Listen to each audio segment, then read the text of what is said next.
let's talk about the Miss Universe 2022 preliminary competition gowns. Oh my goodness, I feel like we've been waiting such a long time for this, and this video is going to be a huge undertaking because I'm going to be talking about each and every single country.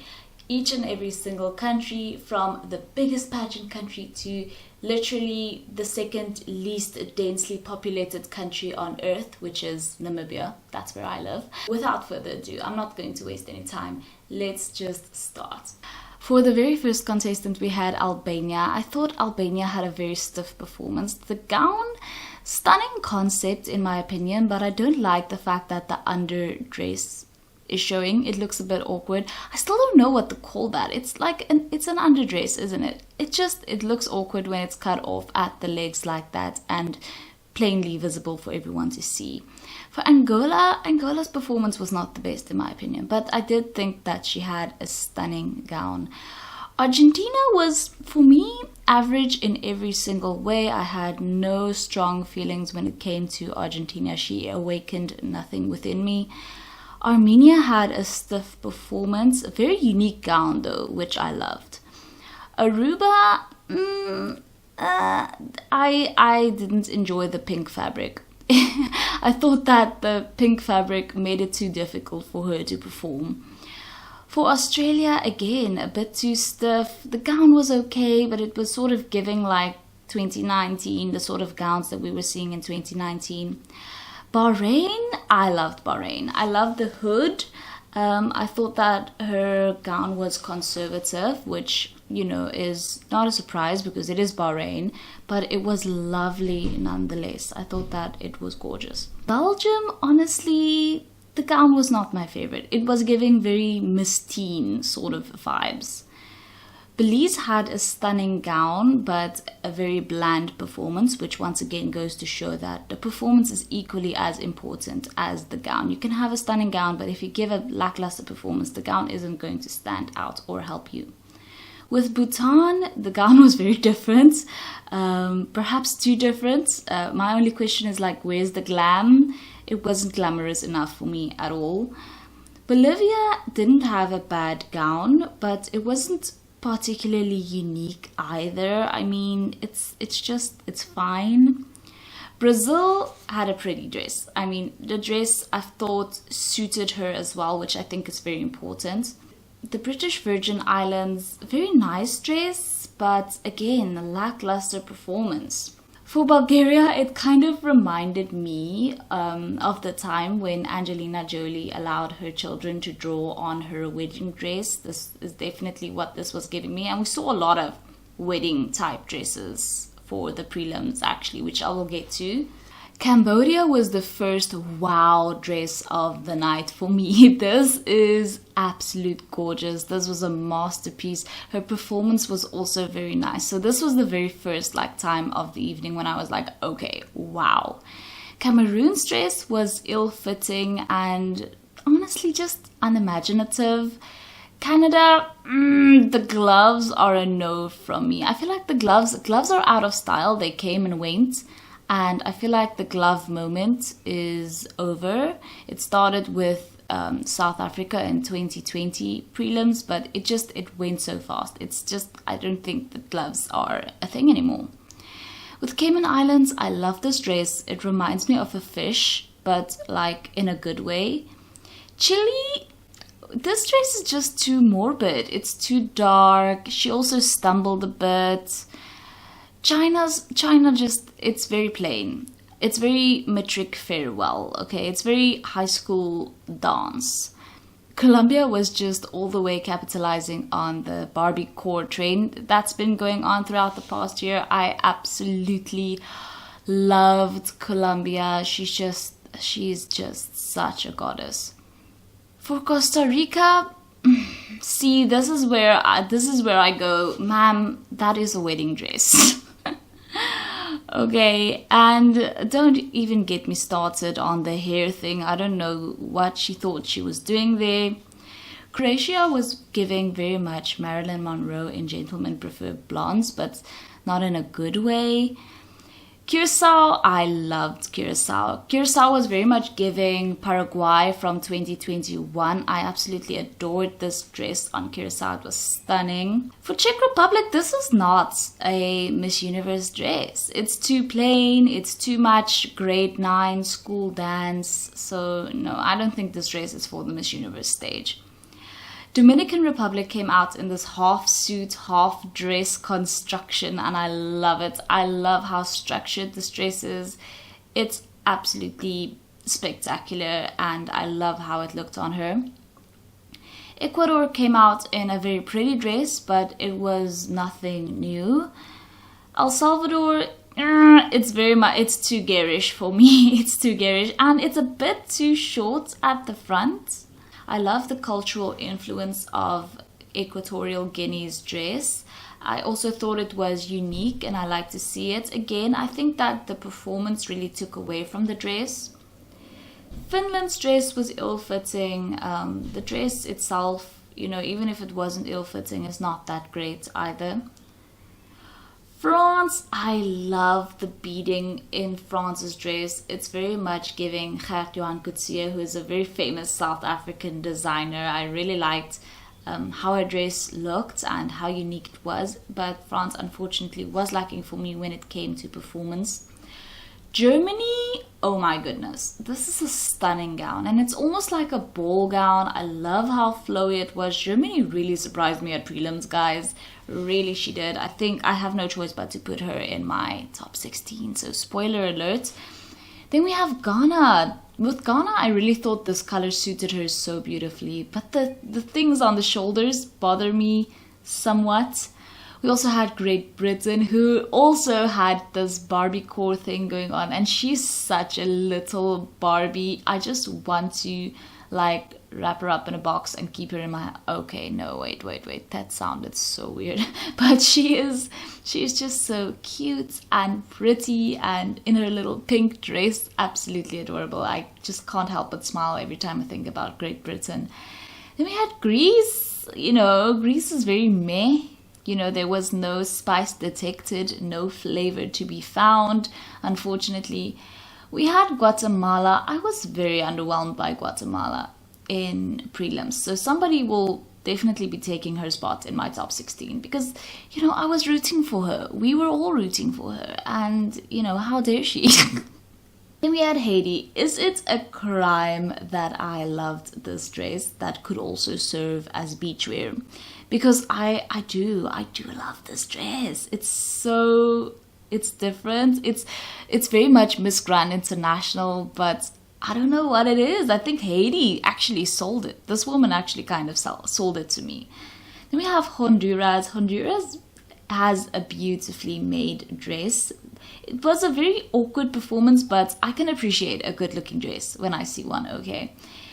Iceland was... the dress was too wedding dressy. I mean, what is the purpose of that thing that she was carrying around? Also, yeah, no, Iceland wasn't working for me. India, I am so satisfied with India throughout prelims, not only with gown, but also with swimsuit. Devita is definitely doing her job, and she is doing her job well, coming hard for that back-to-back. We cannot say that this woman is not trying her damnedest, because I think she's doing a marvelous job.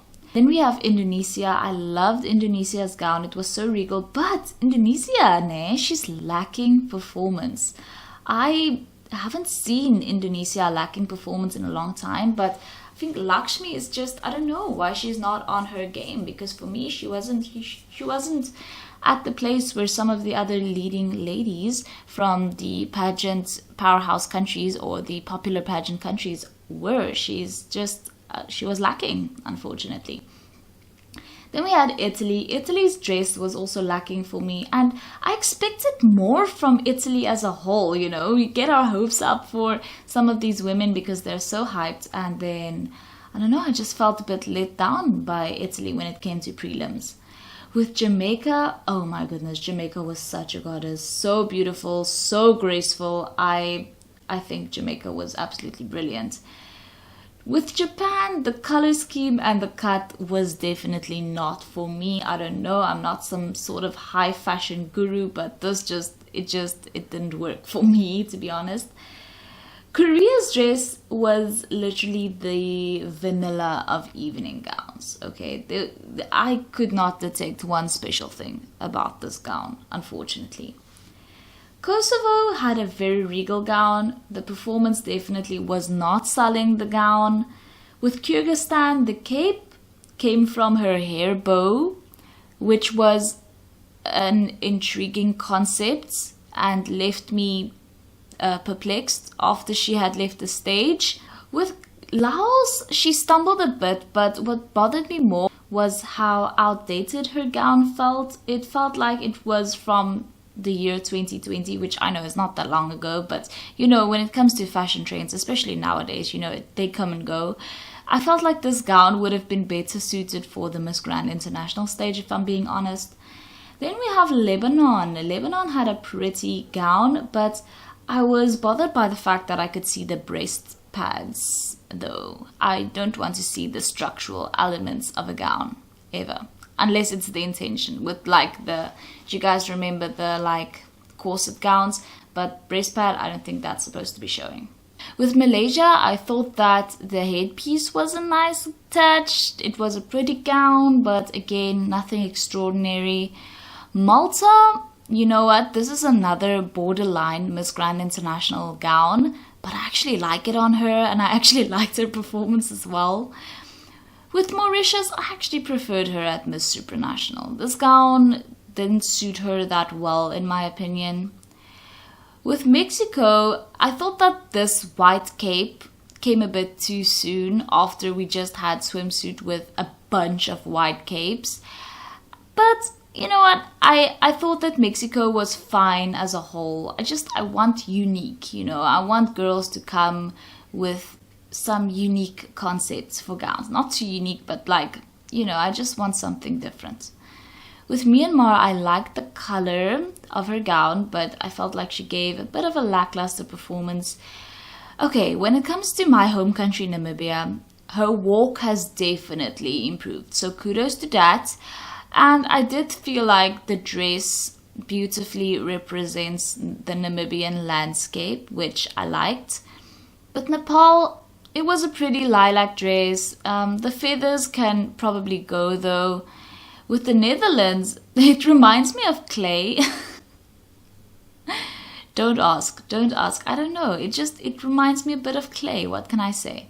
Then we have Nicaragua. Everything is there with Nicaragua, right? I can't point out anything particularly wrong with how she styled, how she performed, and yet I feel like I'm missing something. I'm missing some flavor from Nicaragua, but yet everything is there. I was perplexed by Nigeria's gown at first, but then I noticed what was wrong. I did not like that she had this plain fabric around her neck, you know. It ruins the effect and just makes it kind of casual, which I don't think is appropriate for this gown. For Norway, this was a beautiful sage gown that she was wearing. I loved Norway's gown, but her performance unfortunately was not the best at selling the gown. Panama, I was hoping for color from Panama, but it was very gorgeous nonetheless. The gown is beautifully made. She gave a beautiful performance, so I can't really complain about Panama besides the fact that I was hoping for some color. With Paraguay, I'm definitely not sure if this ensemble suited her at all. With Peru, there was some visible mesh, which always bothers me a bit. And there was also this awkward slit at the back, and she was wearing these red shoes. But I cannot fault Peru when it came to the performance, even though her whole look I do not personally love. But her performance still was one of the best. Then we have the Philippines, who, yeah, you know what, again, when it comes to her gown, I thought that she could have done without having the mesh covering some of her legs. I thought that the mesh could have been done away with, and the dress could have just been like, you know, fabric all around and not have open legs at all. I don't. But then again, the Philippines is so brilliant when it comes to performances that I can forgive, you know, I can forgive the things that I don't necessarily like about the dress. Then we have Poland, who wasn't bad. I thought that her dress was fine. Portugal, I thought, was very queenly in her dress, very regal. Puerto Rico, I'm so sorry, but this is so Miss Universe. I adored Puerto Rico. This woman can sell a dress. She sold this dress. The dress itself was stunning on her. Oh my goodness, Puerto Rico truly blew me away when it came to prelims. We also had Russia. Very nice dress, but she stumbled. St. Lucia was wearing a wedding gown, in my opinion, and didn't have the best performance. Seychelles, very pretty gown, giving Miss Grand International a bit, but very pretty gown. Singapore's gown was ill-fitting. It had a very awkward sort of cut at the legs, so it wasn't for me. Slovak Republic, the gloves, no, the gloves. I don't think the gloves did the dress any service, and also the dress again could double as a wedding dress as well, so there's that. With South Africa, guys, okay, you know that I'm South African, so I was a bit conflicted when it came to South Africa, because there's clear cultural influence in the entire ensemble, so dress, headpiece, everything, which I love. But then again, on the other hand, the color, I'm not necessarily sold on the gown. Okay. Then we had Spain. Spain was okay, she was fine. We had Switzerland. The color did not suit her that well. I love the dress though. For Thailand came out and she was giving warrior. The dress was giving chainmail. Stunning. I love this. For the Bahamas, she came out in this stunning blue dress. Her hair just wasn't it though, in my opinion. For Trinidad and Tobago, tell me why I love this. So glam, so regal. Her performance wasn't that great though. I felt like she lifted her legs too much. It looked like sort of like she was trying to walk in a low gravity situation, like on the moon or something. But this dress though. For Turkey, I don't comment on black gowns. Okay, this is Miss Universe, not a funeral. No black gowns, please. For Ukraine, she very much incorporated her identity as Ukrainian into the gown, with the flag, cape and everything, and then the rest of the gown was black, probably to signify mourning because of what Ukraine is going through. And honestly, I respect this situation and I sympathize, but you know, you had your national costume for this. You have your swimsuit cape for this. Don't make it your whole personality. I don't mean to be rude, but like, I feel like Ukraine is really sort of doing a lot with the fact that her country is at war right now. Uruguay was lacking for me, and then we had the USA, which was definitely a bit much for my sober tastes. When Venezuela came out, like, what? This was so stunning. I absolutely love this green dress. She's just so amazing. She was incredible in this. Lastly, we had Vietnam, who was wearing this butterfly dress, which I thought was cute. Not the best performance though, which was surprising. Usually Vietnam slays when it comes to performance, but not this time. I wasn't feeling it. So yes, guys, those are my thoughts for the evening gowns for the Miss Universe 2022 preliminary competition. Let me know what you guys thought. Which were your favorites? Which country are you from? Who are you rooting for? I would love to know. I will be doing a top 10 gown video where I will be talking about, no, top 16, sorry, where I will be talking about my top 16 favorite evening gowns from the prelims. So look out for that, and if you haven't subscribed already, please do so. Thank you so much for watching once again, and I will see you in the next one. Bye!